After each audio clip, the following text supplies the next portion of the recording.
Hola a todos y todas, es un gusto estar con ustedes. Quiero agradecer al Consejo Profesional de Arquitectura y Urbanismo de la Ciudad de Buenos Aires por esta invitación. Yo creo que la arquitectura y el urbanismo, y más en este momento de cara a la pandemia, son poderosas herramientas políticas, y lo que hacemos y definimos para el territorio es político y va a afectar la calidad de vida en el futuro inmediato, en cómo pensemos la pospandemia. Este fenómeno del COVID, que genera miedos, aislamientos, incertidumbres, se expresa en nuestras ciudades. Se expresa en ciudades y aglomerados en donde somos parte del tejido social, del tejido diverso, del tejido desigual.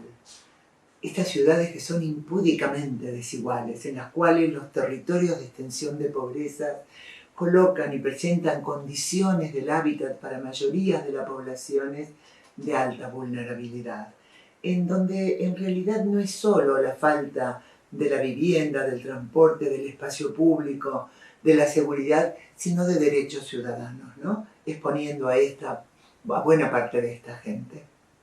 Hay una consigna, hay un consenso humanitario global, que es quedarse en casa como única herramienta frente a esta pandemia que todavía no tiene antídotos.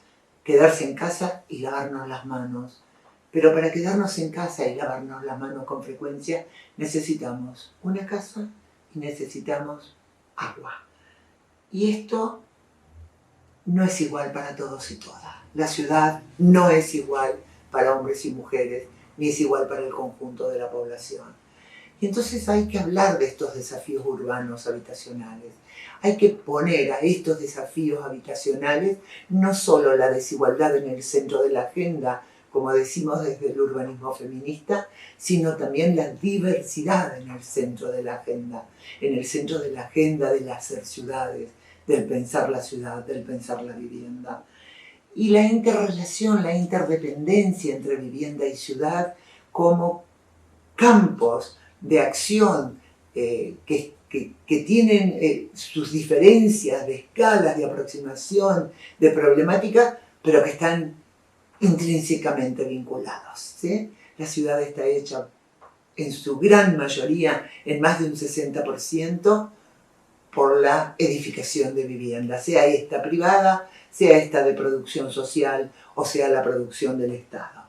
Entonces tenemos que pensar juntos estas cuestiones, y venimos pensándolas, venimos elaborando una serie de conceptualizaciones que hacen a una agenda vigente de trabajo para la arquitectura y el urbanismo, que tiene que ver con pensar la diversidad, con pensar las densidades, la sostenibilidad, la mixtura de usos, debatiendo sobre estas ciudades extensas, sobre la ciudad compacta, cómo conseguirla, cómo trabajar sobre la extensión de nuestras ciudades inacibles y complejas de América Latina, de nuestra Argentina, a la vez que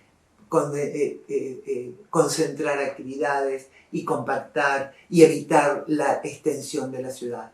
Hoy, más que nunca, esta peste ha puesto en cuestionamiento esta ciudad construida que amenaza, y esta actitud de predación de lo natural, de predación de lo ambiental. Entonces, tenemos muchas preguntas, ¿no? ¿Cómo trabajar sobre la ciudad construida? ¿Cómo esponjar las ciudades? ¿Cómo dar sentido a los centros de manzana? Como lo ha hecho el Plan Cerdá en Barcelona, con piscinas para el vecindario, para el barrio, trabajando la escala del barrio como central, ¿no? Con espacios de juego de niños, con espacios para los adultos mayores, etcétera, etcétera, etcétera. Entonces, ¿cómo los gradientes de los espacios?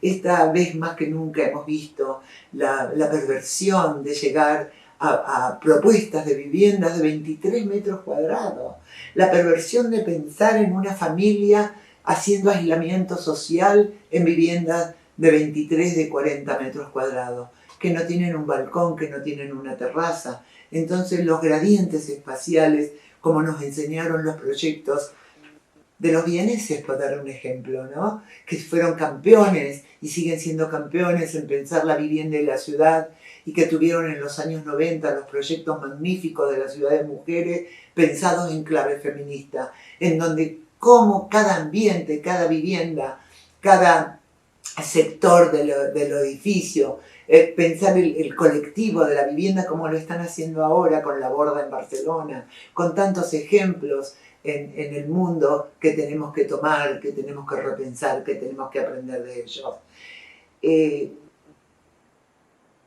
Esta es una agenda de trabajo, como les decía recién, ¿no? Y más que nunca es una agenda de trabajo, porque son en estas ciudades nuestras, en nuestras formas de vida que hemos construido, que hemos definido, en donde estamos evidenciando estas injusticias territoriales, estas injusticias espaciales, estas fronteras internas dentro de las ciudades, como dice Saskia Sassen, ¿no? Estos bordes que tenemos que repensar, que retrabajar, de grandes desigualdades, en donde hay no solo desigualdad, diría Rita Segato, sino dueñidad. Dueñidad de los cuerpos, dueñidad de los espacios, dueñidad de los bienes urbanos, el extractivismo urbano rampante.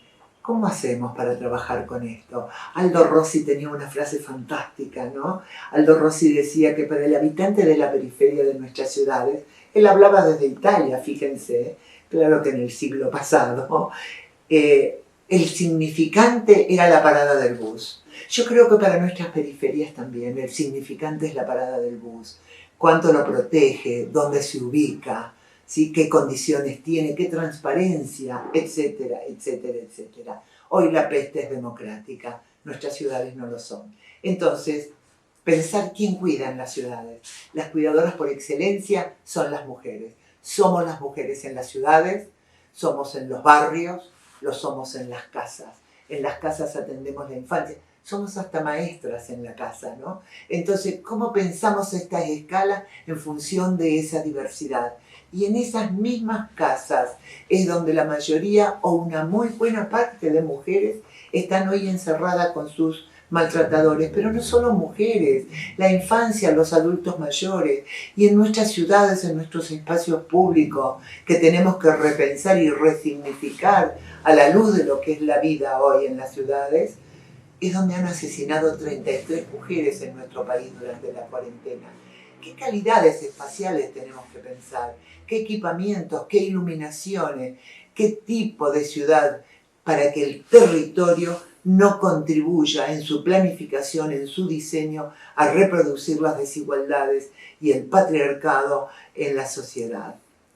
Yo creo que necesitamos pensar en estrategias conjuntamente y gracias por esta posibilidad de contribuir con esta reflexión, porque creo que no habrá ninguna estrategia acertada si no se considera a las mujeres y a la diversidad en el urbanismo, en la arquitectura, en la planificación de las ciudades y en pensar las ciudades y la vivienda en la pospandemia. Muchísimas gracias.